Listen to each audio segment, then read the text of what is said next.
Hello everyone, welcome back to my channel nursing is NST.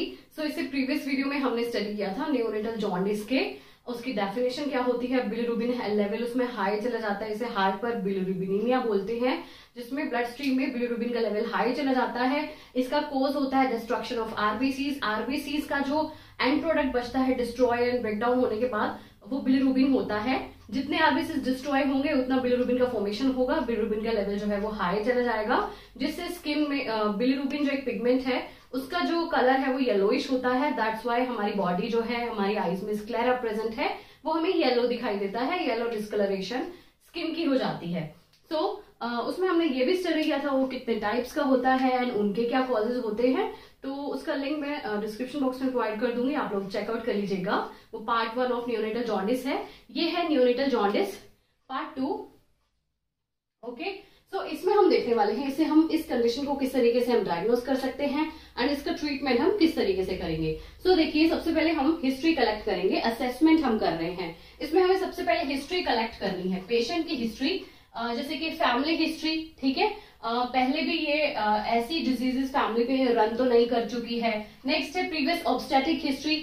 Means obstetric history का मतलब है mother से ये पूछना है ऐसे पहले भी कोई बेबी डिलीवर हुआ होगा जिससे जॉन्डिस हुआ होगा। उसके बहुत से रीजन हो सकते हैं, जैसे कि हीमोलाइसिस की जो कंडीशन है उसके बहुत से कारण हो सकते हैं, जैसे आरएच इनकम्पैटिबिलिटी हो सकता है कि फर्स्ट बेबी में आरएच इनकम्पैटिबिलिटी रही हो, जिसमें क्या होता है हीमोलाइसिस हो जाता है बिकॉज मदर आरएच नेगेटिव होती है, फीटस आरएच पॉजिटिव होता है। सो आरएच इनकम्पैटिबिलिटी का टॉपिक भी इस चैनल पर ऑलरेडी अपलोडेड है, आप लोग चेकआउट कर सकते हैं, मैं लिंक डिस्क्रिप्शन बॉक्स में प्रोवाइड कर दूंगी। सो देखिए, आरएच इनकम्पैटिबिलिटी में क्या होता है, मदर आरएच नेगेटिव रहती है, फीटस आरएच पॉजिटिव होता है। तो जब आप ये वीडियो चेकआउट करेंगे तो आप समझ पाएंगे कि इसमें हो जाता है फीटस के जो आरबीसीज होते हैं उनका डिस्ट्रक्शन, जिसे हम बोल रहे हैं हीमोलाइसिस। ओके, तो हीमोलाइसिस होगा तो ऑटोमेटिकली क्या होगा, बिलिरुबिन का लेवल हाई चला जाएगा। तो इस तरीके से हमें ऑब्स्टेटिक हिस्ट्री भी मदर से ले लेनी है। मेटर्नल इलनेस के बारे में हमें जानना है कि मदर को ऐसे कोई इन्फेक्शंस तो नहीं हुए हैं, जैसे कि मैंने आपको पैथोलॉजिकल जॉन्डिस में ये बताया था कि साइटोमेगालिक डिजीजेस हो सकती हैं, ब्रेस्ट मिल्क के थ्रू भी ये इन्फेक्शन इन्फेंट फीटस तक पहुंच सकता है। तो ऐसी कंडीशंस के बारे में भी हमें जो है एसेस करना है। मेटर्नल ब्लड ग्रुप, ये भी इसमें भी क्या इंक्लूडेड है, आरएच इनकम्पैटिबिलिटी है ना।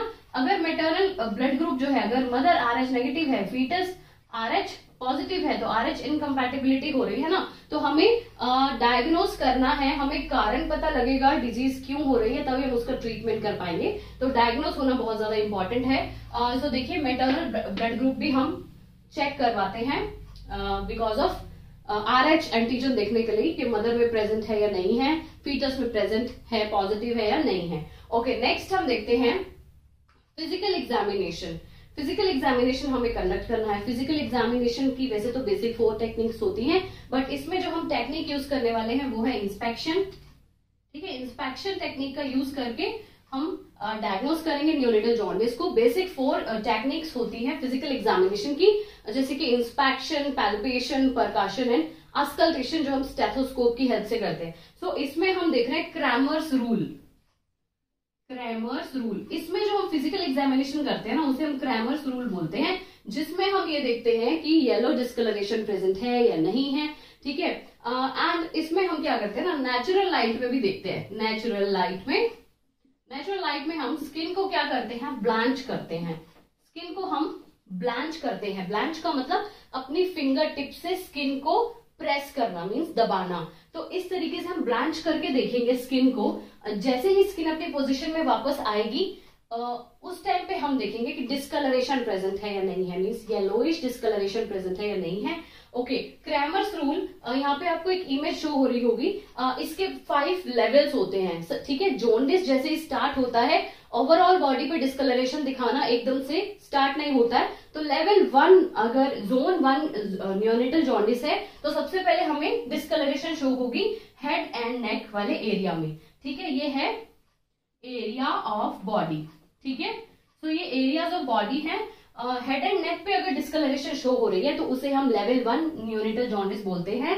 एंड इसमें जो बिलिरुबिन की सीरम बिलिरुबिन की जो रेंज रहती है ना, वो रहती है 4 to 8 mg/डेसीलीटर। ठीक है, ओके। अपर ट्रंक का मतलब है, यहाँ पर ट्रंक मतलब एब्डोमन। अब अपर ट्रंक का मतलब है अम्ब्लाइकस से जो ऊपर वाला एरिया होता है उसे हम बोलते हैं अपर ट्रंक। इसे अगर यहाँ पर डिस्कलरेशन होना स्टार्ट हो गई है या लोइश डिस्कलरेशन, तो उसे हम लेवल 2 मतलब जोन 2 में काउंट करते हैं। एंड इसमें जो सीरम बिलिरुबिन लेवल रहेगा वो रहेगा 5 to 12 mg/डेसीलीटर। Okay, lower trunk means umbilicus से नीचे वाला एरिया, तो उसे अम्ब्लाइकस मीन्स नेवल से जो नीचे वाला एरिया होता है, मेडिकल टर्म में हम उसे अम्ब्लाइकस बोलते हैं। तो अम्ब्लाइकस से जो नीचे का एरिया है उसे हम जोन 3 में काउंट करते हैं। एंड इसमें जो बिलिरुबिन का लेवल होता है सीरम बिलिरुबिन का वो होगा 8 to 16 mg/डेसीलीटर। ओके, अब फोर्थ हम देख रहे हैं आर्म्स एंड लोअर लेग्स। अगर आर्म्स पर एंड लोअर लेग्स पर भी हमें येलोइश डिस्कलरेशन शो हो रही है तो उसे हम लेवल 4 मतलब जोन 4 में काउंट करते हैं। एंड इसमें सीरम बिलिरुबिन का लेवल रहता है 11 to 18 mg/डेसीलीटर। ओके, नेक्स्ट है पाम्स एंड सोल्स। मतलब पाम्स मतलब हथेलियां, एंड पाँव के जो नीचे वाला हिस्सा होता है उसे हम सोल बोलते हैं।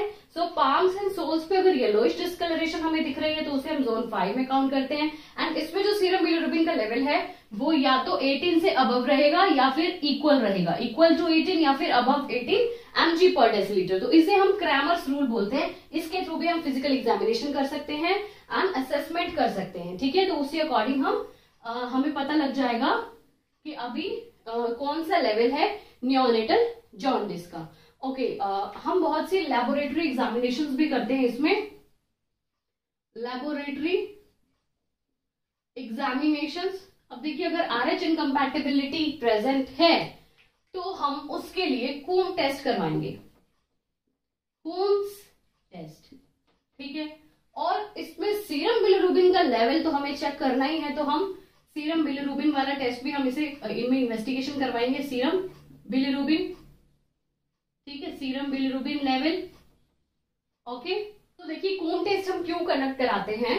अगर RH इनकम्पैटिबिलिटी का केस है तो हम देखना चाह रहे हैं कि आरबीसी का डिस्ट्रक्शन क्यों हो रहा है। क्या आरबीसी का डिस्ट्रक्शन एंटीबॉडीज की वजह से तो नहीं हो रहा है, क्या एंटीबॉडीज ने तो अटैक नहीं किया है आरबीसीज पे, तो उसे डिटेक्ट करने के लिए हम कूम टेस्ट कराते हैं। अगर ये पॉजिटिव आया इट मीन्स फीटस की जो आरबीसी है उनका डिस्ट्रक्शन एंटीबॉडीज के थ्रू हो रहा है।